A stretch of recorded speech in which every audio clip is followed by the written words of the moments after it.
Hey guys, Spud here, and today we're taking a look at the bare bones basics of both VFR, Visual Landmark Navigation, and utilizing radio navigational aids to create a basic flight plan here in DCS World. We'll first take a look at how to put it together in the mission editor for mission creators and planners, and then we'll jump into the cockpit and actually fly through our little flight plan we've created. This will help make it easier and far less intimidating for both new and veteran DCS World pilots alike to jump in and navigate around the map in early Cold War jets and World War II era Warbirds alike. While we will be flying the F-100D Super Sabre in today's tutorial and demonstration, everything we take a look at today applies just the same to all of the Warbirds and Cold War jets we have here in DCS. Even the F-4E Phantom II, whose INS just loves to drift away. But before we get started here guys, I hate to do the usual YouTuber thing, but if you guys could subscribe, that would really help me out and my channel. Lately my analytics are showing more than 70% of you guys aren't actually subscribed to my channel. So with that dumb YouTuber stuff out of the way, let's go ahead and get started here.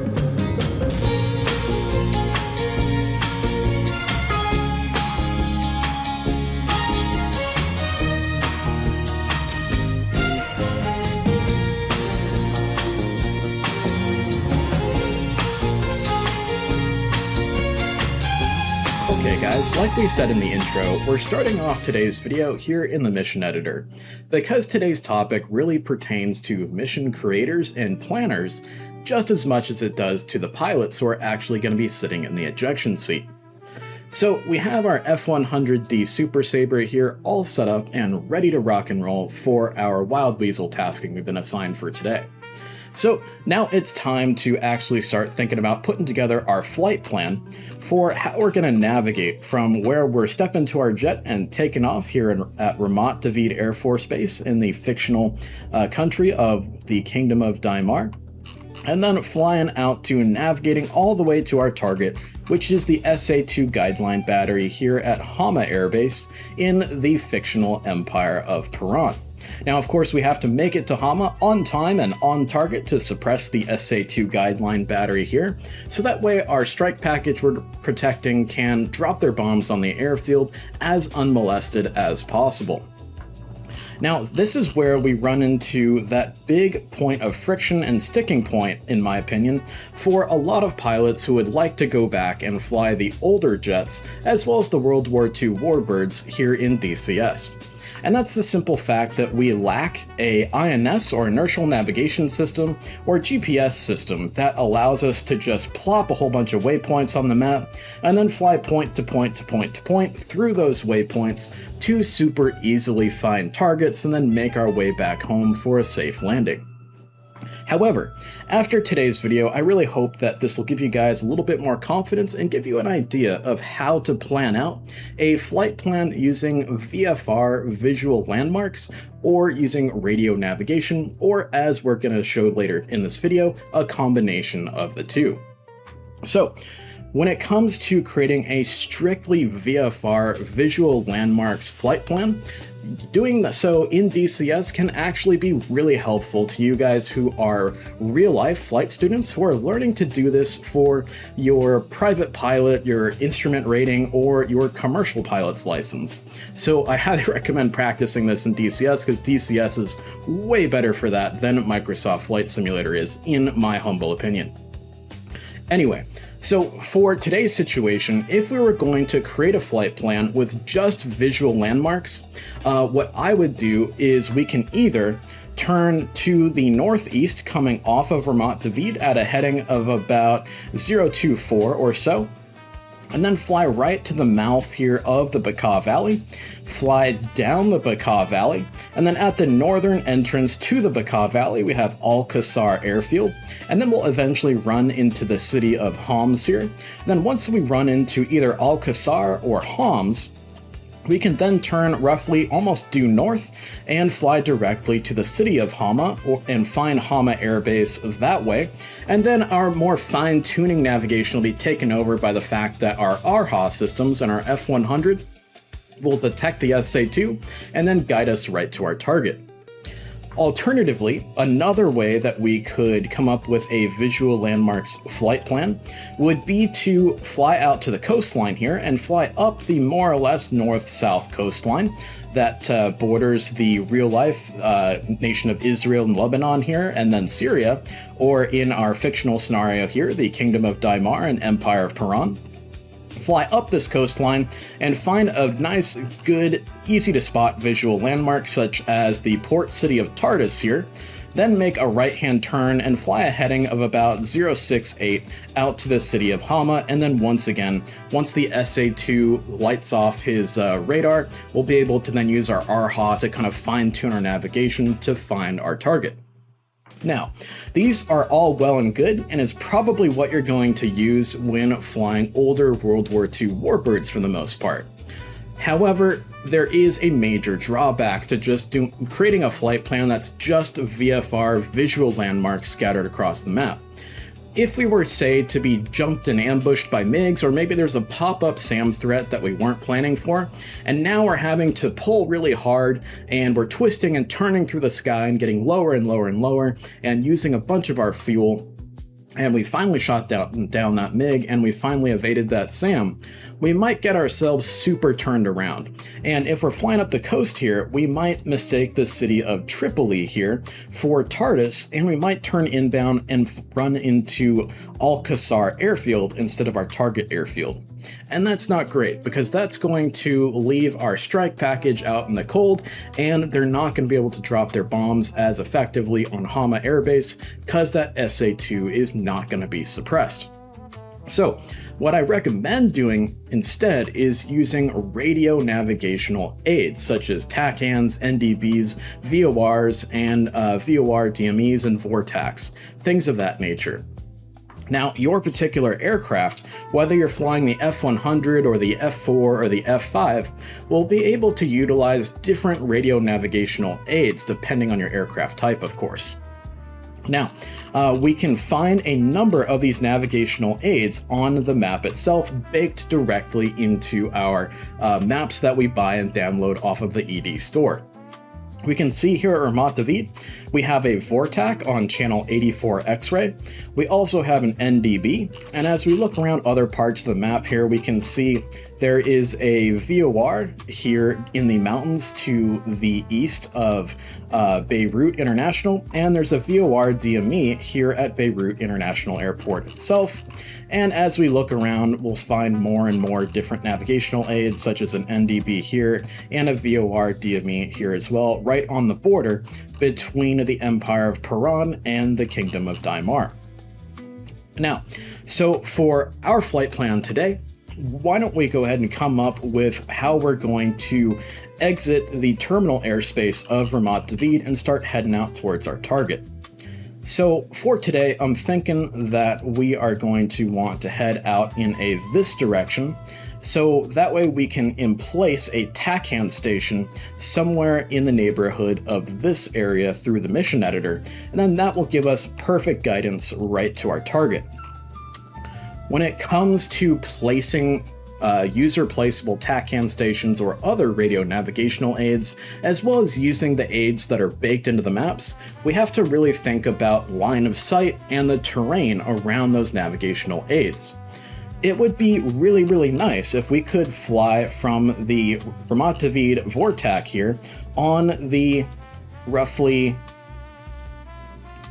024 radial from our home base all the way to our target, but unfortunately Ramat David is kind of built into a bit of a valley/ravine with mountains to the south and to the north and to the east here that are going to block the line of sight to that TACAN if we were going to try to use it all the way out to our target area.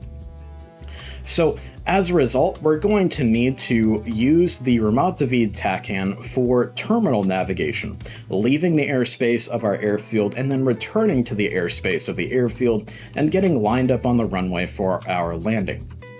So what we'll do is we'll use the remote David TACAN station here to fly out towards this area right over here, and we'll emplace our own TACAN station onto this area of the map right here. And this is going to be a great spot because there's a lot of low-lying terrain and a nice little valley here between the anti-Lebanese mountains and the northern Syrian plain mountains here that we can use to guide us right to our target perfectly. So we'll go ahead and add in a TACAN station here through the mission editor. All we need to do is go to our ground units button there, go ahead and emplace a ground unit. I like to use Combined Task Forces Blue, so that way we can just have easy access to all of the different units that are out there. We're then going to call it a new name. Let's call it Delta Site 77. And this is, of course, in reference to Lima sites that were emplaced all over Laos to the west of North Vietnam that were used to guide strike packages into North Vietnam via TACAN stations and LORAN stations. Now, of course, we don't have LORAN in DCS just yet, but hopefully maybe that'll be coming soon as Cold War era systems get fleshed out more and more and more as we go forward here. So we're calling it a Delta site instead of a Lima site because, of course, we are on the south side of the border inside of the Kingdom of Daimar. So D for Delta and L, Laos for Lima. So we're going to go to the Fortifications tab and we'll type in TTS. And we're looking for the unit labeled Beacon TACAN Portable TTS 3030. Now, if we were to leave this guy here just by himself, it would work no problem, but his battery only lasts for about 25 to 30 minutes. And I know this thanks to some testing done by one of my community members, Fallen Durst. So thanks for doing that. So as a result, we're going to have to build up a little bit of a FARP around him in order to keep the battery of our TACAN station nice and topped off here. So that way he's transmitting throughout our entire mission, throughout our ingress and egress from the target area. So in order to do that, we're going to come over to the Statics tab here, and we're going to go to Heliports, and then we'll select an invisible FARP, so that way we don't have an ugly old model from like 20 years ago set as a FARP here. So we'll go invisible FARP, and we'll plop it down in the same general area. We will then click on our TACAN station once again, and we're going to add a couple more units here to keep our TACAN station resupplied. So we'll go ahead and add a couple of units here. For Unit 2, we're going to add a fuel truck, so we'll go to Unarmed. We'll type in Refueler, and we'll go for a 978 Hemet truck to make it an American-style truck. For our third unit in the section here, we'll just go for a regular truck, so that way we can have some personnel down there around the TACAN station. We'll add in a second truck just to be safe.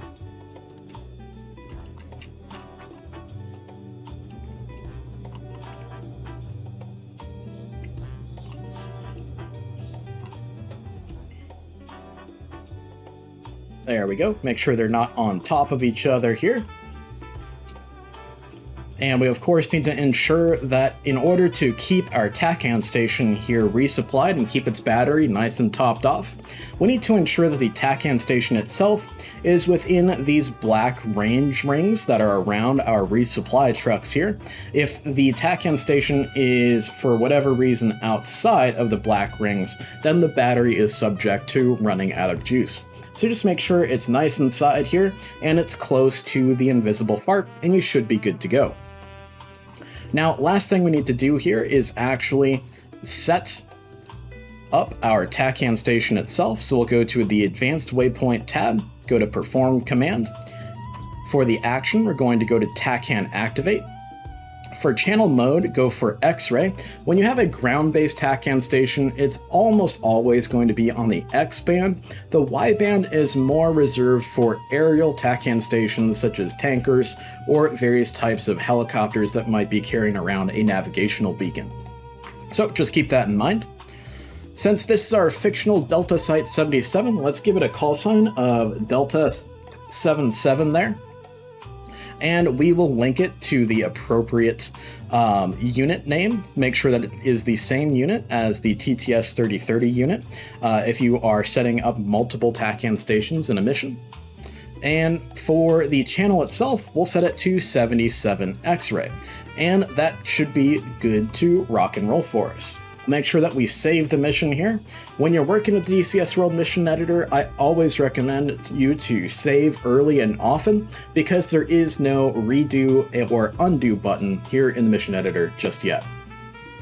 So in order to double check that we haven't duplicated any TACAN beacons across the map that may interfere with each other, we can go up here to View, Beacons Info, and that will give us a list of all of the radio navigational aids that are currently on the map.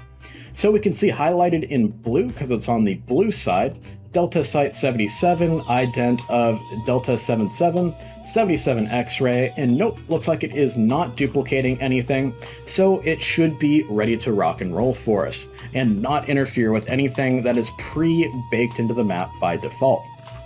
Okay, so we have all of our infrastructure for our flight plan set up. Now let's go through and actually start to create the flight plan. So zoom in back in down here to Ramat David. For our terminal navigation coming out of Ramat David, we're of course going to be using the RMD TACAN station here baked into the airfield itself. And we'll fly a radial coming out of that TACAN station out to the one that we've emplaced here of roughly 045. So we'll fly the 045 radial to Delta Site 77. So we'll go ahead and write that down. I like to use the mission briefing window here to write down various notes for my flight plans that I can then create into a much nicer looking document for briefings or kneeboards later on. So from Ramat David to Delta Site 77, we're going to fly the 045 radial on the RMD TACAN station, which is going to be 84 X-ray. Then from Delta Site 77 to target, we are going to be flying a radial of 330 all the way to the target. So we'll go ahead and get that written down here.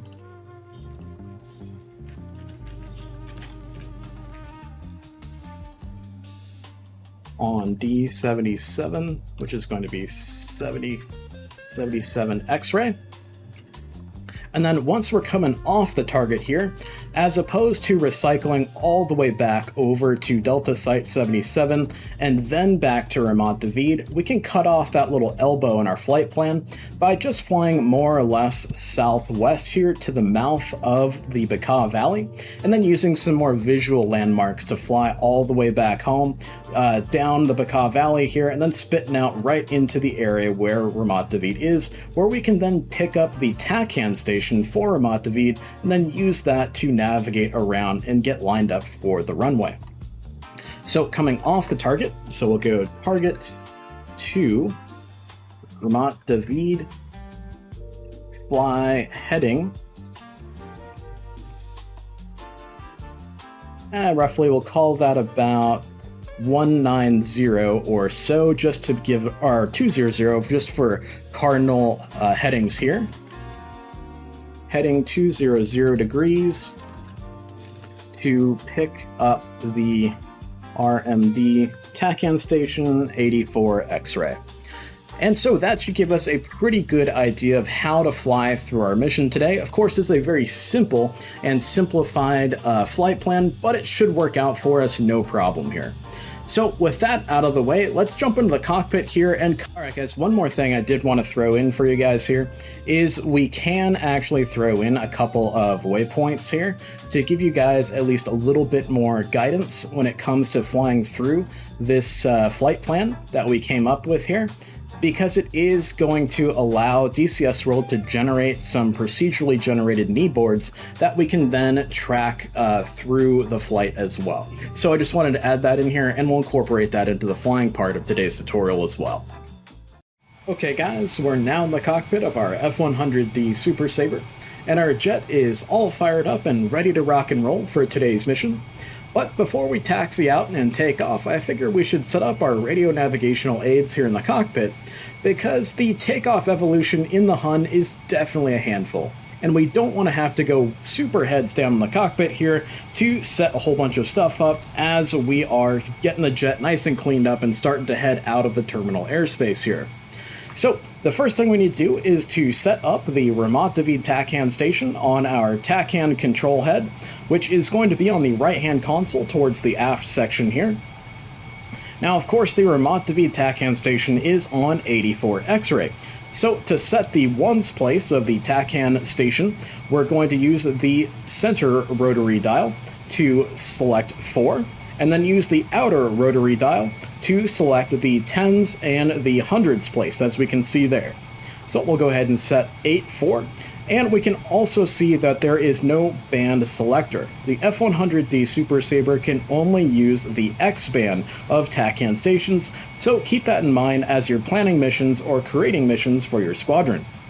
We'll then go ahead and set transmit receive, and we'll also set up the NDB station here at Ramat David as a backup for our TACAN in case we take some battle damage and maybe our TACAN receiver is damaged.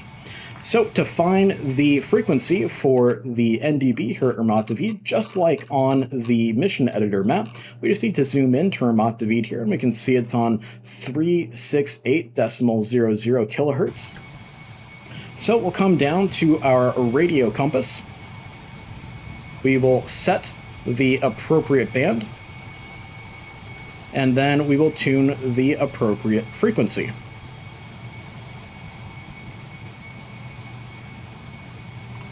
We'll go to compass, and then listening in the Morse code, we should be able to hear the identifier for the NDB here at Ramat David, which should be RMD. And once we've identified it, we should be set and ready to go. And we can see on our radio magnetic indicator here, we have both line of sight to the NDB as well as the TACAN station. Now, if you're sitting on the ground here in your parking spot and you are not getting reception to the NDB or the TACAN station at your airfield, don't panic. You probably haven't done it wrong. You just probably don't have line of sight to the actual navigational beacons, because you may have, say, a shelter or some trees, some aircraft, or some hangars in between you and the aid itself. And once you taxi around the airfield, you'll probably get it, or at least once you take off and you're airborne, you should definitely get it. So with that, we can either turn down the volume, or we can just turn off the ADF entirely here if we need to. So with that, we should be ready to taxi out and start heading out to on our mission. So make sure that we get our flaps down, taxi lights on, set our takeoff trim, and we are ready to rock and roll. Clear left, clear right. Nose wheel steering's on. Brake check, good. Nose wheel steering check, good. Still clear left, still clear right. Coming left. And of course, one thing we neglected to do there before we actually started our taxi roll, but we can get it as part of our pre-takeoff checks here, is we're going to set the radio we're going to be flying from Ramat David Alta Delta Site 77. So that's going to be the 045 radio. So on our course indicator, we're just going to use the set knob here to select 045 for our CDI needle, and we should be ready to rock and roll. So our canopy is going to come down. Landing taxi lights already on, takeoff trim set, flaps are set, fuel selector to intermediate for our intermediate tanks. We're going to check that our external tanks and our fuel quantity is good to go. Oxygen is good to go. All of our systems are ready to rock and roll. So with that, we should be good for our takeoff.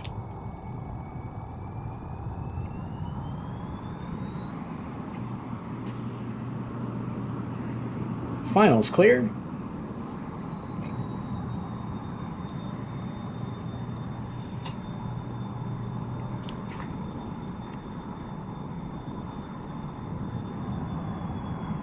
Runway is looking clear. And again, we can see that our NDB as well as our TACAN pointers definitely have line of sight to those stations at this point, because we can see the NDB is right here and the TACAN is right down there in about the middle of the runway or so. And like I always say, always go for a static takeoff here in the F-100, because you are going to want every little bit of runway you can possibly have in this aircraft. Perfect. We're going to hold the brakes, and we'll gently start to push up the power.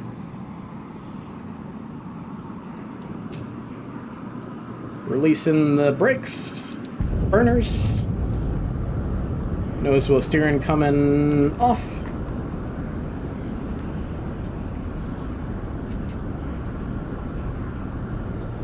Airspeed's alive, 140 knots, nose coming up.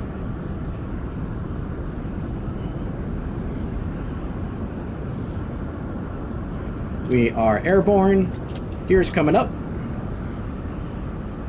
flaps coming up. Ease off on the back pressure on the stick a little bit of nose up trim. We're gonna keep the burner plugged until we get to 300 knots of indicated airspeed. Beautiful. All right, and we're going to start to come off to the right-hand side.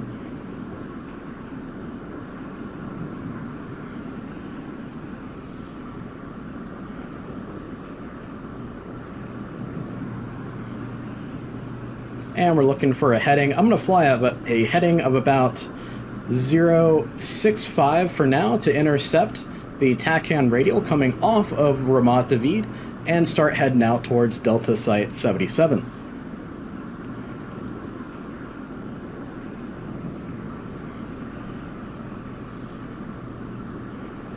A little bit past 065, 070 or so, but we'll go ahead and hold that for now.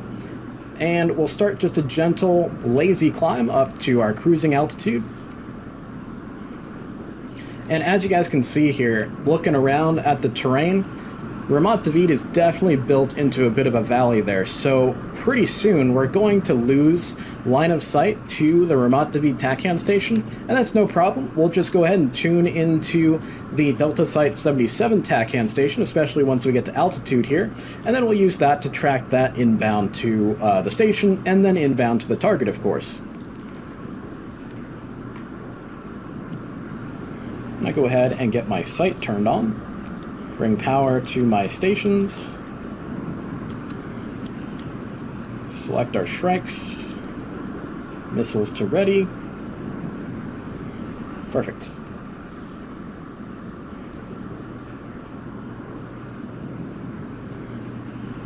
Turn up the brightness of my gun sight. And we're starting to see our CDI needle is centering up on our course indicator.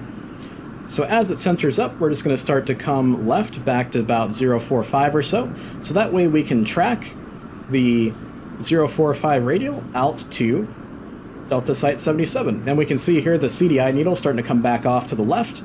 And that's just because we flew through the radial a little bit.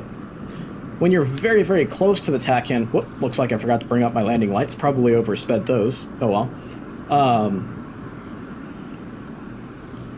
Once we get further and further away from the TACAN station, we are going to see that the radials are going to get much less sensitive as the radials spread apart from each other the further we get from the TACAN station itself. So we'll just come a little bit further past 045 and recenter it up. And we can see off to the north here, the anti-Lebanese mountains, as well as the entrance to the Bekaa Valley for if we were going to fly that VFR flight plan that we talked about earlier on in the video. And that little exit of the Bekaa Valley there should be our waypoint coming back home to Ramat David.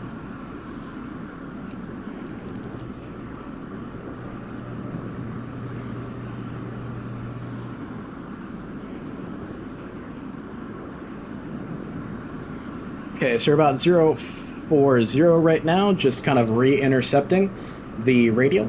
And again, this is kind of a horseshoes and hand grenades thing, so if you're at 040, you know, you're not going to be in the worst possible place. You're pretty much going to be almost paralleling the radial coming out to Delta Site 77 here.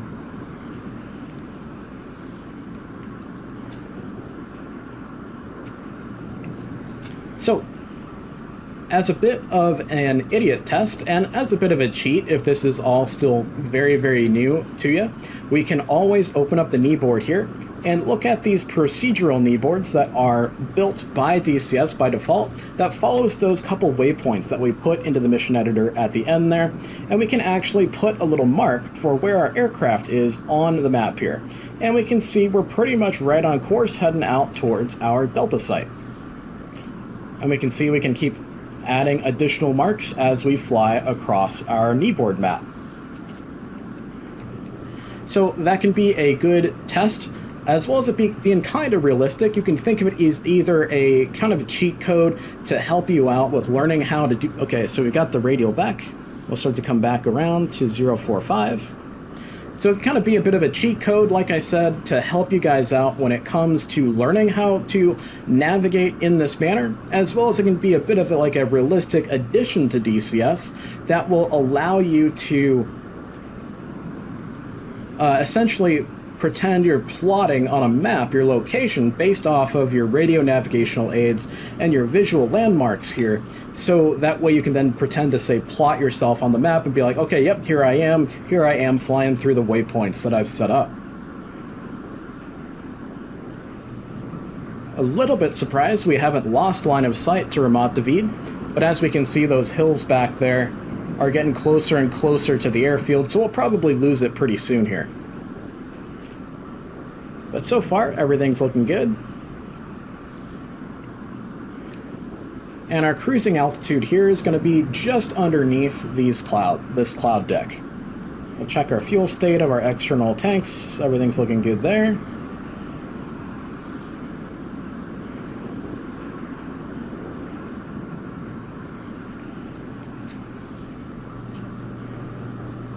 Still tracking the radial.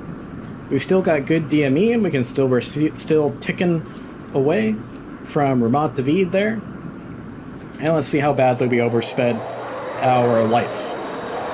Not too bad. They still retracted, so we'll call it good for today.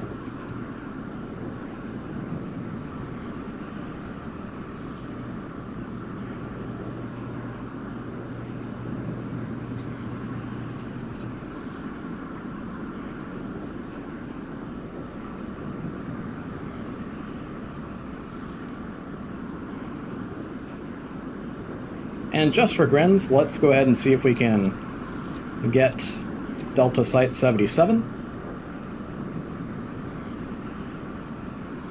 There she is. And so, at this point, it really doesn't matter whether you're tracking the Ramat David TACAN or you're tracking the radial going into Delta Site 77 or whatever your destination is, because you're obviously going to be flying on the same radial. It just depends on whether you're inbound or outbound to the TACAN station in question. So, it's probably better to track the inbound one, just simply because it's going to allow you to see your distance to go as opposed to the distance you've traveled. So we can see we're about 91 miles out. Okay guys, so we're starting to reach our cruising altitude, which is going to be just right below our cloud deck here. So this is a good time to talk about how I've set up my instruments here in the F-100. Now obviously we're going to want to have our ADI right in the middle here. Now, the VSI is probably the least important instrument, so I like to put that down below. Then we've got our altimeter, which is, of course, the most important instrument after the ADI here for flying in IMZ. And we'll go ahead and level off here and make sure that we're maintaining about 15.5 for our altitude. We'll come back off to the right-hand side here. And at this point, we're not really tracking a radial, we're more just flying direct to the station, which is going to be right at the tippy top of the arrow of the number 2 arrow, which is the big fat arrow on our radio magnetic indicator. Of course, we can't move our airspeed indicator. Now, the course indicator I like to have off to the left-hand side because that makes it easy to see because it's not going to be hidden behind the stick. Then the radio magnetic indicator is good to have, I think, kind of right in the center here. It makes it easy to see. And then the DME is probably one of the least important as well, so that's down here. And then our gyro compass is down here on the bottom because I don't find that to be all that useful in the F-100D. And so it looks like as we were talking there, we climbed up a little bit, so we'll just come back down to our cruising altitude. And we've talked about it in the past, but one of the reasons why our cruise altitude here is going to be right below our cloud deck is so that way if we have any pop-up SAM threats, we'll be able to see it, no problem, and we won't get surprised by anyone. So we're starting to come up on 400 indicated, so we'll start to pull back on the power a bit. I think I'm going to go for about 90% on the power, save a little gas that way. And we can see we still got quite a bit of fuel in our internal tanks. Or sorry, our external tanks, I should say.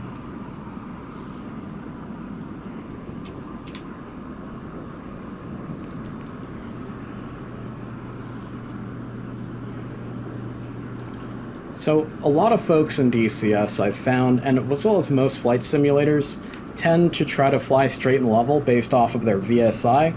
And this can make it a lot harder. We actually want to try to find straight and level based off of our altimeter.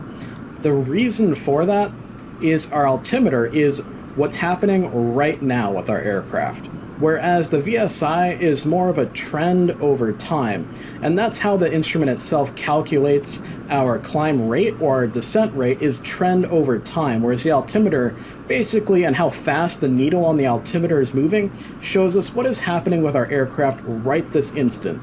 And so you can set trends over time, like say a prolonged climb or a prolonged descent using the VSI, but ideally we want to try to find straight and level based off of our ADI and our altimeter itself. So as we start to get to about 15.5 here, we'll then start to trim the aircraft out and try to maintain that 15.5 based off of our altimeter. So there we go, starting to pass 15.5 a bit there. And while the VSI here in the F-100 does seem to move pretty quick, it's still not quick enough to find perfect straight and level. And we can see we drifted off to the left here, so we're just going to start to come back towards the Delta Site 77 TACAN station. That's just me talking too much, of course.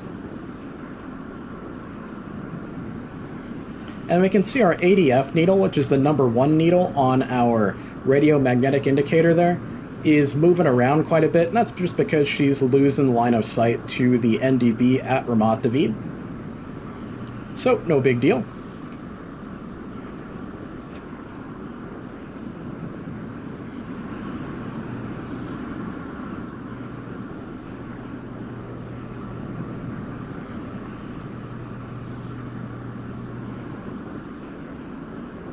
About 50 miles out from the TACAN, of course. And if you want to fly directly to the TACAN station, you can of course just fly off of the directional needle, the number 2 needle there on the magnetic indicator.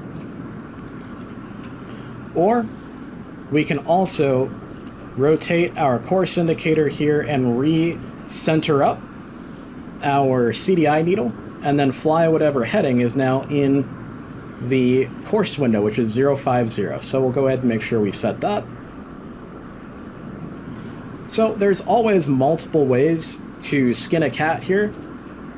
and always multiple different idiot checks you can do for yourself to make sure that you are pointed in the right direction and doing the right thing here between the magnetic indicator as well as the course indicator there. And of course we also have the kneeboard, and we can pop in a new present position mark, and we can see we're definitely right on track. And we can also see, based off of our present position that we just popped on the map there, it really is a bit of a game of horseshoes and hand grenades.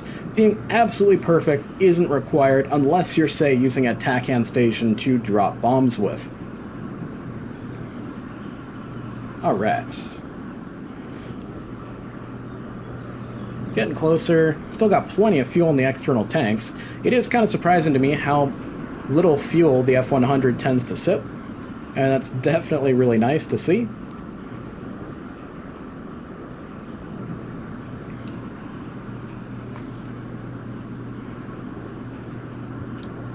I think there's a bit of winds aloft here, so I keep definitely drifting off to the left-hand side. I have a perfectly balanced loadout on the aircraft, 2 Shrikes and 2 Lao 3s and 2 external tanks, so not quite sure what is pushing me off to the left-hand side other than wind. And we can see our number 1 needle is just bouncing all over the place because she's pretty much totally lost line of sight to Ramat David at this point. Back to about 400 indicated, that's perfect. And everything's looking good. We should be on time to hit our target with the strike package that we're protecting. So everything is working out as planned. Always love it when a plan comes together.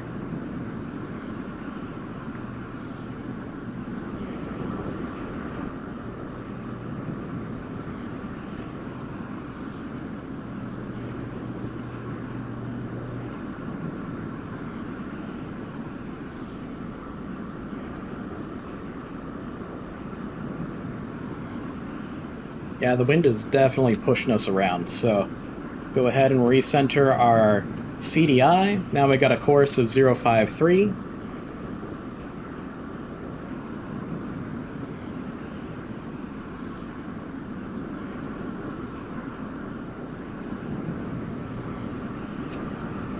And we can see that northern mouth to the Baca Valley out there, which would have been our visual waypoint if we were flying with no radio navigational aids like we talked about earlier.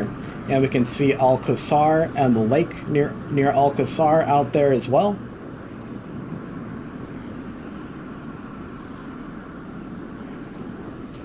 It is quite amazing sometimes when I see my community members who know these maps in DCS like the absolute back of their hands, and they can fly airplanes like P-51s and F-100s and F-4s and things completely off of just visual landmarks, and they can just come up with a flight plan in their head and just go for it super easily, and I always find that really cool. Alright, so we're getting closer to Delta Site 77, so our next radial is going to be the 330 radial, and that'll take us to our target.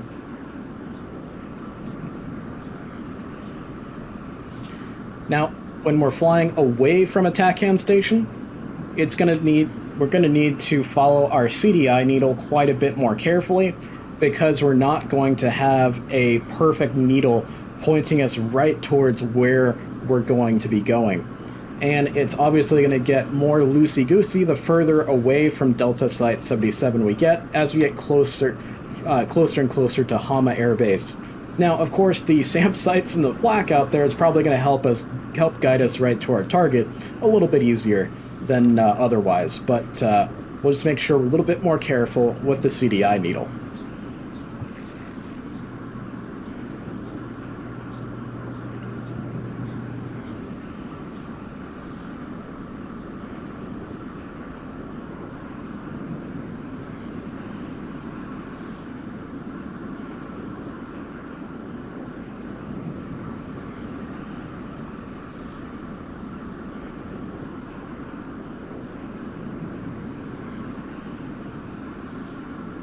Alright, so we'll go ahead and set 330 for our course.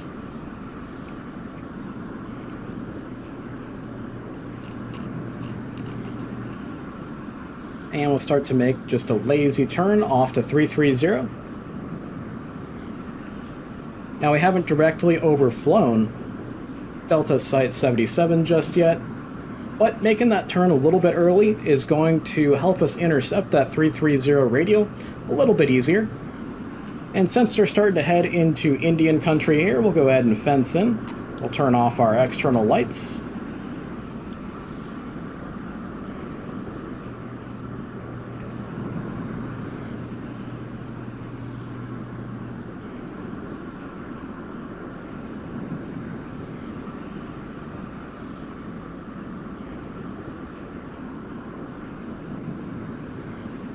And we'll probably keep coming left to a heading of about 300 or so to intercept the radial coming off of Delta Site 77.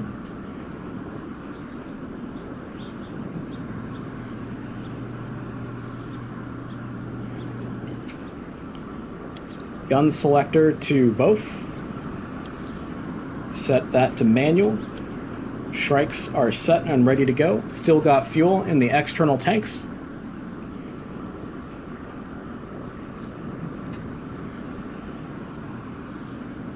Alright, needles centering back up.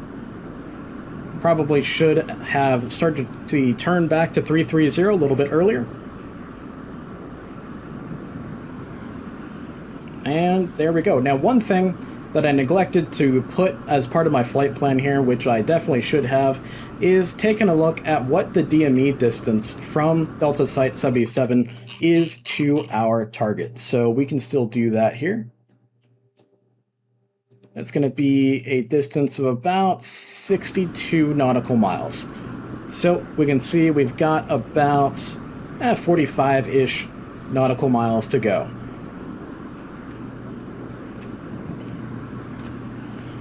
Double check. We got our RHA is turned on. Just to come back off to the right-hand side here. We've got mode select to manual. We've got power to all of our stations. We've got our Shrikes selected. One thing I am going to do before we start to get into combat is I'm going to lift the cover on the air start there. So in case I induce any negative Gs on the jet, as we're in full afterburner, if say we are trying to evade some flak, SAMs, or MiGs, I'll be able to air start the engine as easily as possible. Alright, so now we're tracking right on the 330 radial. 40 miles to go.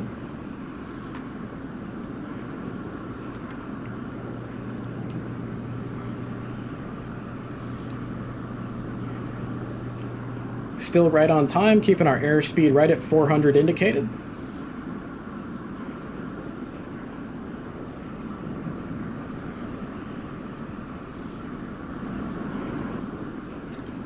Again, we'll go for another idiot test here. We'll put another mark on the map. Yep, we are right where we expected ourselves to be.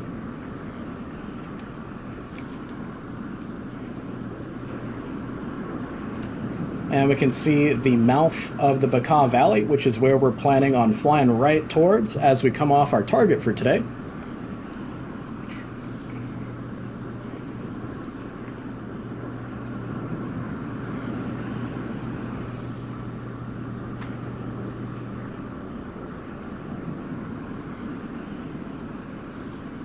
Tracking just a little to the right, of course, but looks like we're getting it back, no problem. And based off of our idiot test here, we're again right in the right spot, so I think we're totally fine. And looking out in front of us here, we can start to see the city of Hama, and I think maybe just a little bit of the airbase as well.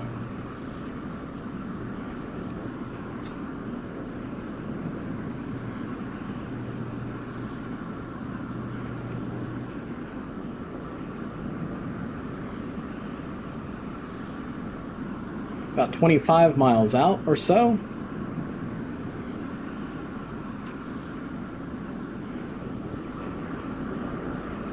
Missile control box, volumes up, manual set, Shrike set, go nose tail just to be safe.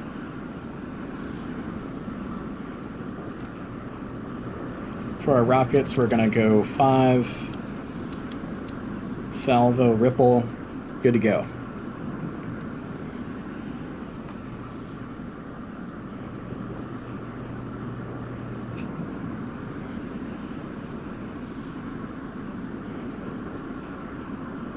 miles out. Now that we're 20 miles out, I'm going to go ahead and increase our speed just a little bit here. Still got fuel in the external tanks, so we're not going to punch them off yet. I'm going to come off just to the left-hand side of the target, or right-hand side of the target, so that way I can see our target off the right-hand side here a little easier. And at this point, I'm just kind of going off of DME to the target. Looks like we're about 17 miles out. Surprised that the SA-2 hasn't turned on their radar quite yet. There's the airfield. You can see the EWR on it.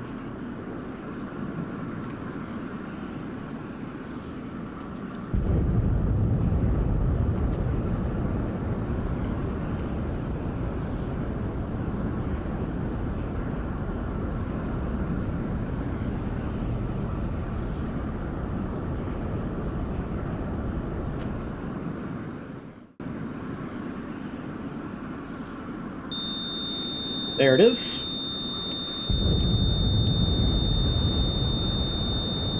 And it looks like our intel folks let us down because we do not have the appropriate seeker heads. But we're still going to fire the missile regardless to hopefully get that SAM operator to shut down.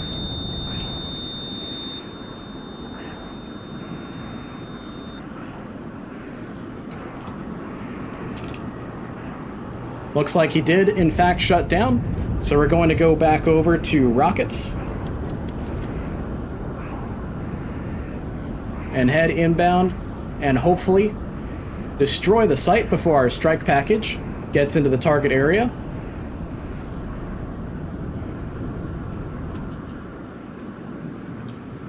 Now, thankfully, the SAM operator himself doesn't know that we had the wrong seeker head on our strikes, because it turned out to be an SA-3 instead of an SA-2.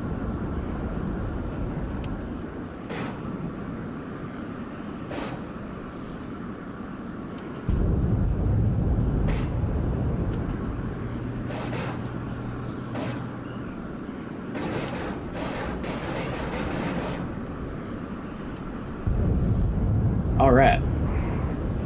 I think at that point we can call that SAM site very well suppressed and partially destroyed as well. So we're going to start the VFR pilotage portion of our flight plan. So we're going to fly a heading of 200 coming off the target here. And then transitioning from that heading of 200, looking outside, we can definitely see the mouth of the Bekaa Valley right out here. We've got the anti-Lebanese mountains out there, and then the coastal Lebanese mountains off to the right-hand side. So that's going to be perfect. And of course, if this were a large multiplayer strike package, that strike package would be able to hit that airfield no problem with their bombs without having to worry about SAMs, because we have definitely taken out that SA-3 site there. And as we can see here, guys, with using the Skynet IAD system, even though the intel folks let us down here and gave us the wrong seeker heads for the SAM site that was on the airbase there, the operator of the SAM site, he doesn't know any better. He sees an arm being fired from a Wild Weasel aircraft. He's going to shut down his radar regardless because he wants to save his own skin. So the Shrike did its purpose even though it wasn't set up correctly, which is absolutely 100% realistic. We can also see there that that was a bit of a dangerous situation because our RHA systems don't give us a launch warning with an SA-3. It can only give us a launch warning with an SA-2. So that could have been a real bad situation if we hadn't been heads up and keeping an eye on what's happening situationally around us. Because as we saw, after we fired that Shrike and we went defensive, the SA-3 operator already had sent a SAM our direction, that's for sure. And the SA-3 is definitely a tricky customer to deal with. And in the latter stages of the Vietnam War, when pilots first faced SA-3s, especially over the southern route packs of North Vietnam, a lot of pilots really didn't know how to deal with it. And if you read a book called On Yankee Station about the naval air war over North Vietnam, you can read a lot about how vexed pilots were by the SA-3 initially. Okay, so everything's looking good here. We're still just egressing out of Indian country at this point. We're going the speed of heat, so I think we can lay off the afterburners here.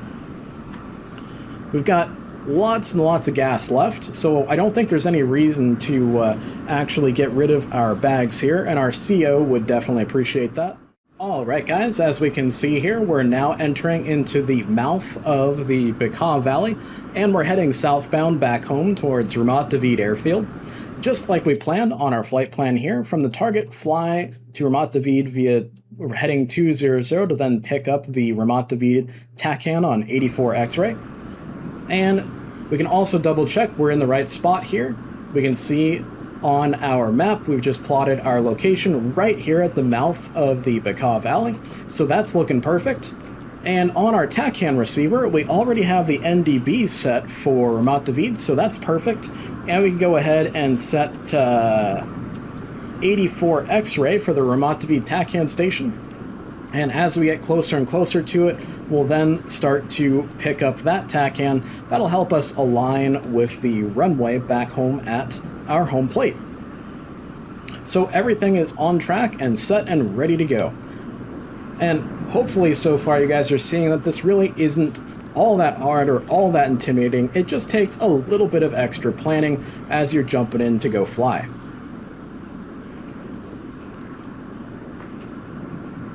Alright, so we've got a little extra load on our right-hand side now. Now that we fired a Shrike off of our left-hand side.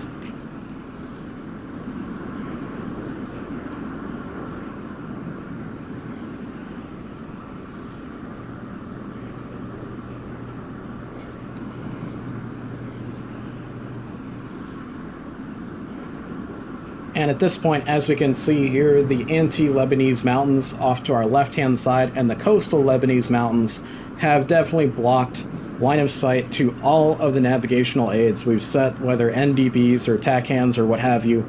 And we can see that our radio magnetic indicator here is just bouncing all over the place because she can't see anything. So we're going strictly off of visual landmarks at this point. And the Syria map is an absolutely prime place to practice this because there are so many fantastic visual landmarks on this map that make it very, very easy to navigate around just flying VFR, even without a flight plan. So at this point, I think we can climb back up.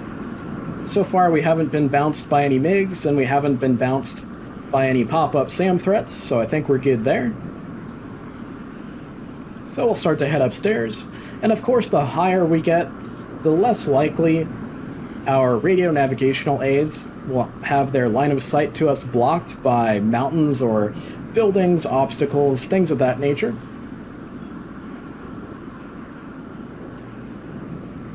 So we'll climb up again just right underneath the base of these scattered clouds.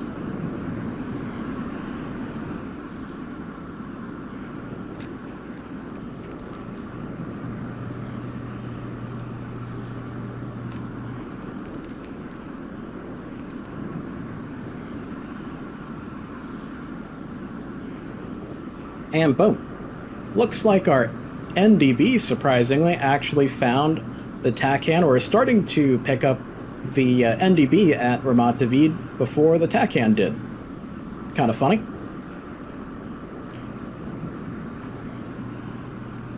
And we can see the blue lake at the southern end of the Bekaa Valley here, off of our nose, so we know we're definitely pointed in the right direction.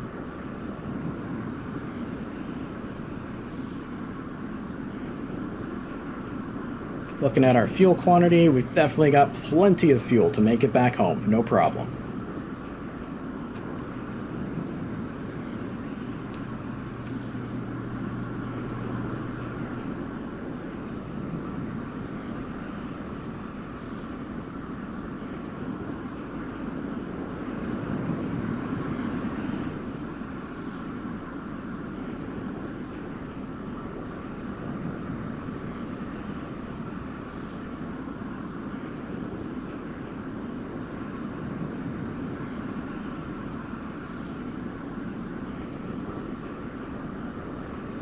NDB's definitely trying, just can't quite perfectly see it just yet, but getting close.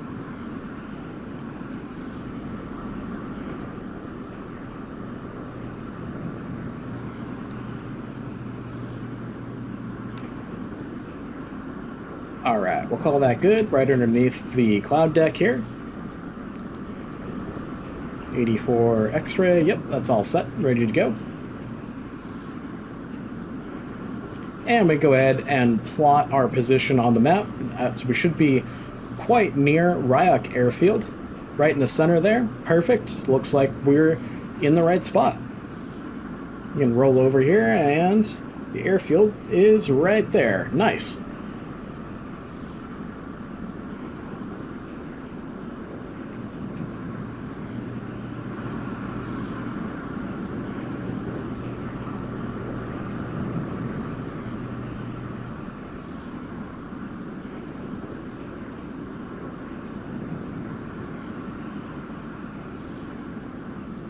There she is, Ryuk Airfield. Exactly where she should be. And there's Blue Lake, and the Blue Lake Hotel should be right on the northern end of that lake, which is perfect.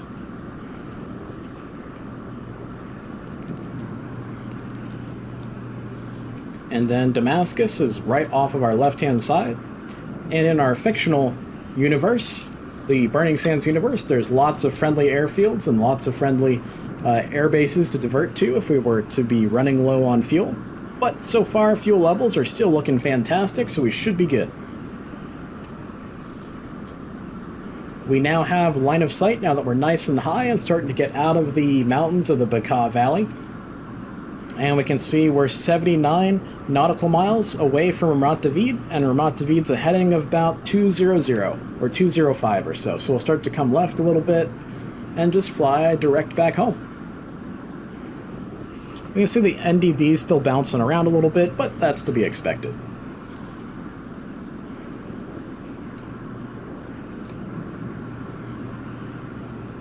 Bouncing around a lot of bit, that's for sure. Alright, that should be good. Alrighty guys, as we approach the southern end of the Baka Valley, we'll do a little bit of an S-turn here, and we can take a look down below us.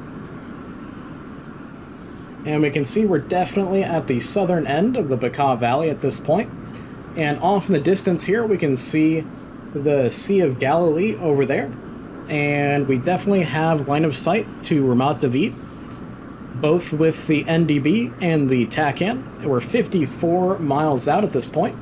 So I'm going to start to bias off to the left-hand side to set up for a initial to the overhead for runway 33, the same runway that we took off on. Now what I'm going to do at this point, even though we're pretty far out, it's still always good to be ahead of the game as opposed to then ending up right on top of the airfield and then being behind the game, is I'm going to set a course of 321, which is the final approach course for the runway. And that's going to help us set up for that initial to the overhead break at Ramat David. Then, of course, biasing off to the east here to the left-hand side and bringing us more towards the Sea of Galilee is going to set us up perfectly for an initial to the overhead for that runway.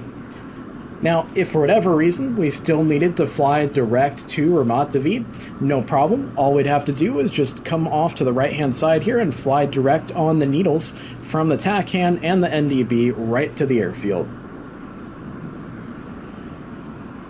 And looking at the terrain around us, as we're leaving the southern end of the Baka Valley, always looking for those visual landmarks, we can start to see the depression/valley out here between the small mountain ranges where Ramat David is located. And based off of our needles here, if we kind of follow the needles out from our indicator here right on out to what we're seeing outside, Ramat David is going to be located somewhere in this area, which definitely passes the sniff test.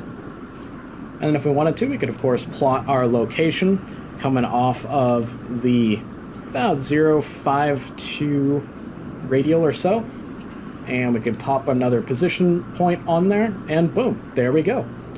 All is well and looking good. So at this point, we'll kind of bunt the nose down a little bit, and we'll just start a gentle, lazy descent on down, setting up for our approach. Make sure we're all safed up here. Make sure we get our lights turned back on. Perfect. Looking out the window here, zooming in a little bit, kind of looking for the airfield. There she is. Awesome. It's all coming together. Another thing to remember here, guys, is when you are flying around and you're kind of going more off of visual waypoints than anything else, it can be extremely helpful to ensure that you're flying a little bit on the higher side, because if you're flying nap of the Earth, it's going to be really hard to find all these visual landmarks you're looking for, to find your way around the map. So if you find yourself a bit lost, a good rule of thumb is always climb your way up and then dial in a radio navigational aid, see what radio are on from that TACAN or NDB, and then you can very easily kind of reorient yourself as to where you are and where you're supposed to be. There's the old airfield.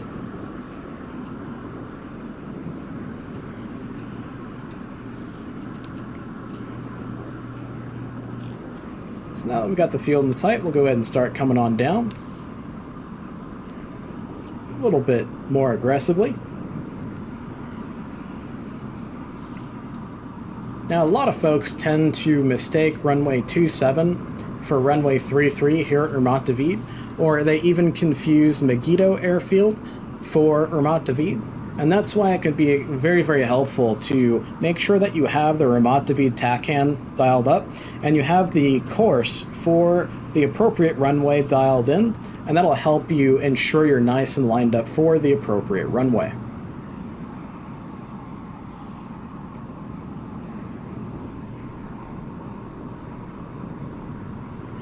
Now, one of the reasons that I like to use runway 33 at Zermatt David so often is the fact that the departure end pops you right out into the Mediterranean Sea, right down the valley, and the arrival end brings you right down this little depression or valley coming right through and into the runway. So there's a lot less terrain to have to worry about, especially in an airplane like the F-100 here, where coming off the runway, she doesn't exactly have the best climb performance in the world. So we'll start a nice gentle turn coming on around.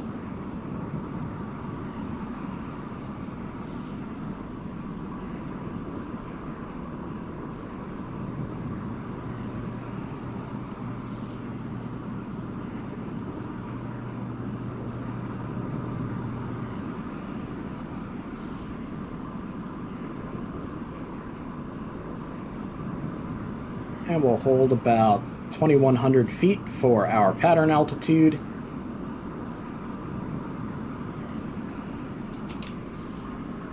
We'll go 350 knots for our brake airspeed, and I can see the approach lighting system for our correct runway at this point. And then, of course, the needles are just going to help us out here.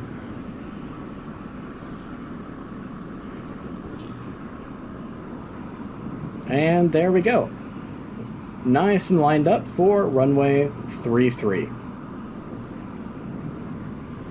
Beautiful. A little on the low side, so we'll just bring her up a little bit, right on speed for our initial to the overhead. And of course, we're passing over the top of a Megiddo airfield here, an airfield that's very easy to mistake for Zermatt David after a long mission where you're nice and tired. Still a little bit low in the pattern.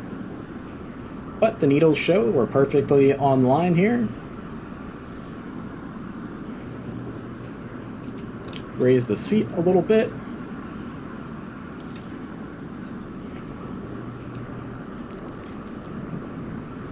Definitely a bit of a crosswind today, so we're kind of having to correct for that a little bit.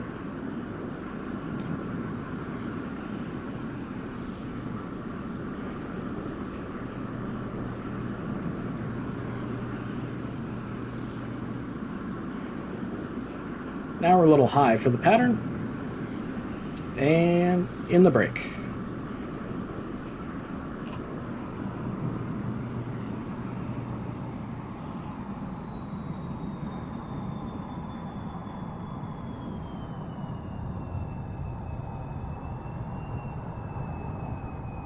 Now the F-100D is definitely a brick with wings, so there really is no need to pop out that speed brake on the downwind, or in the brake in my opinion. It's just going to mess you up because your airspeed is going to bleed off so fast. Flaps coming down, gears coming down. Under speed for the landing lights now. Start to bring the power up. Looking for the approach end of the runway. We're a little bit high on the pattern, but I'd much rather be high than low in this aircraft. Still bringing in some nose-up trim.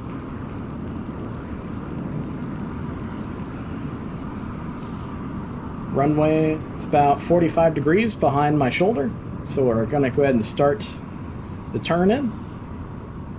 In the turn-in, I'm looking for about 180 knots or so on base and long final, and then on short final, we'll start to work her down to about 140 knots or so, and then on touchdown, hopefully it'll be about 140.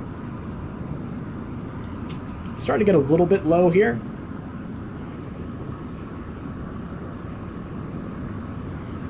A little fast as well, so pull back on the power a little bit, and we can see on the PAPIs we're definitely above the prescribed 2.5 degree glide slope here for this runway. But again, in the F-100 especially, I'd rather be high than low.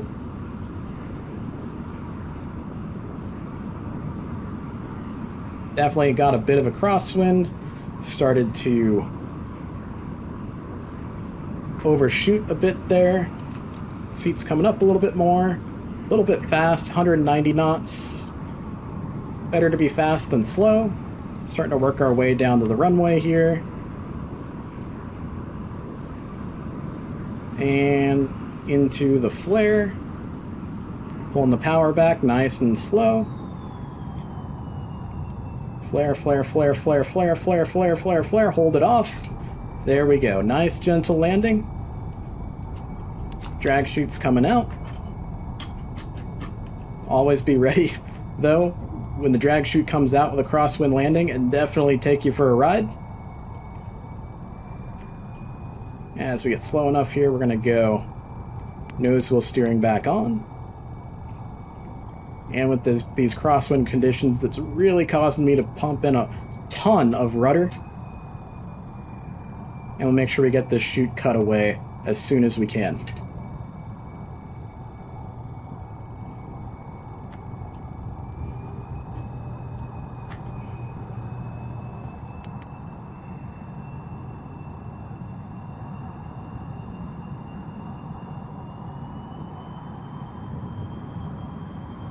Do a little wiggle here.